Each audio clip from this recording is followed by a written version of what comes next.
Assalamualaikum warahmatullahi wabarakatuh. Perkenalkan, nama saya Ferdi Hasan. Hari ini saya akan memaparkan tentang peradaban Islam pada masa Khulafaur Rasyidin. Masa ini merupakan salah satu tonggak paling penting dalam sejarah Islam. Disinilah fondasi pemerintahan Islam yang adil dan peradaban mulai dibentuk. Topik ini sangat relevan bukan hanya untuk memahami sejarah, tapi juga sebagai inspirasi untuk membangun masyarakat yang adil, demokratis, dan bermoral. Konteks sejarah dan beruang lingkup pada masa Khulafaur Rasyidin. Masa Khulafaur Rasyidin dimulai setelah wafatnya Nabi Muhammad SAW yang dilanjutkan oleh 4 khalifah, yaitu Abu Bakar As-Siddiq, Umar bin Khattab, Utsman bin Affan, dan Ali bin Abi Thalib. Mereka memimpin dengan prinsip syura, yaitu musyawarah, keadilan, serta kepemimpinan yang kolektif yang menjunjung tinggi nilai-nilai Islam.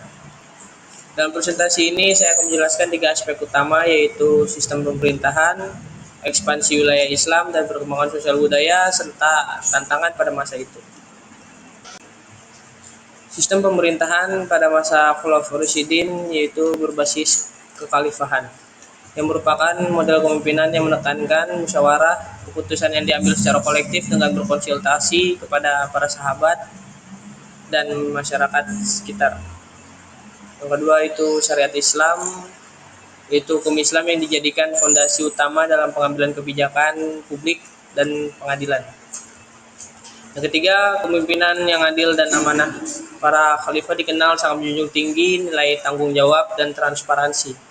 Seperti saat Umar bin Khattab memisahkan urusan pribadi dari fasilitas negara. Pemerintahan ini bukan hanya bersifat administratif, tetapi juga bersifat spiritual, melainkan membawa nilai moral dalam setiap pengambilan kebijakan. Ekspansi Islam, setiap khalifah memiliki peran strategis dalam memperluas wilayah Islam. Yang pertama itu Abu Bakar As-Siddiq memadamkan pemberontakan Riddah dan memulai ekspansi ke Syam dan Irak.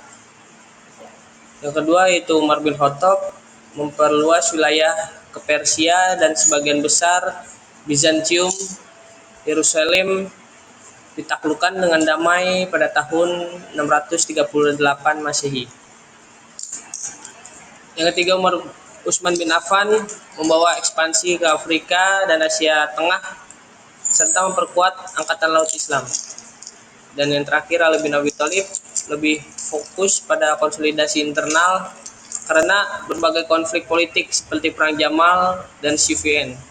Ekspansi ini bukan semata-mata militer, tetapi membawa transformasi budaya, politik, dan ekonomi ke wilayah baru.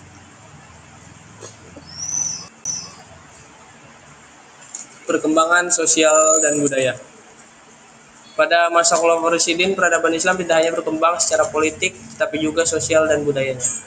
Dalam pengetahuan, awal perkembangan pesat dalam bidang matematika, astronomi, dan kedokteran yang kelak berkembang pada masa dinasti Umayyah dan Abbasiyah. Arsitektur, banyak masjid dan bangunan penting mulai dibangun menjadi pusat ibadah sekaligus pendidikan. Bahasa Arab menjadi bahasa utama dan penyebaran ilmu pengetahuan dasar dan sastra. Ekonomi dan perdagangan, sistem zakat dijalankan sebagai instrumen distribusi kekayaan, irigasi, pertanian dikembangkan, dan jalur perdagangan antar wilayah difungsikan secara efisien.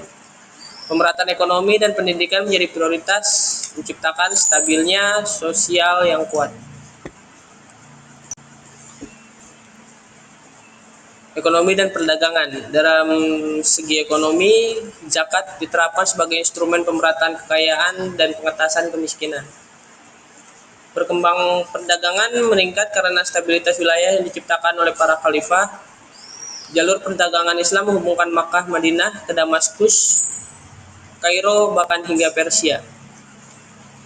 Pertanian dikembangkan dengan sistem irigasi yang lebih maju, terutama pada masa Umar bin Khattab. Keadilan dan hukum. Salah satu pilar utama pada masa Khulafaur Rasyidin yaitu keadilan hukum. Peradilan pada masa ini Yang pertama yaitu independen, tidak tunduk pada kepentingan penguasa. Kedua, hukum ditegakkan tanpa pandang bulu. Yang ketiga, hak-hak masyarakat dijamin melalui prinsip syura dan ihtijaj. Contoh paling terkenal adalah keputusan Umar bin Khattab yang menolak hukuman potongan tangan terhadap pencuri saat masa musim pencekik.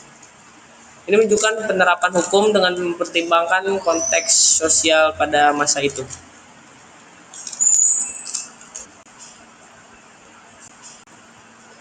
Tantangan dan hambatan. Meskipun masa ini penuh pencapaian, tidak luput dari berbagai tantangan serius. Fitnah dan konflik internal, terutama pada masa Utsman dan Ali, pemberontakan politik seperti kaum Khawarij, perpecahan umat yang kemudian menjadi cikal bakal munculnya sekte-sekte dalam Islam seperti Sunni dan Syiah.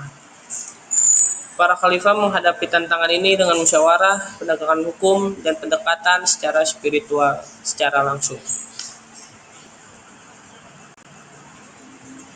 Kesimpulan, pada masa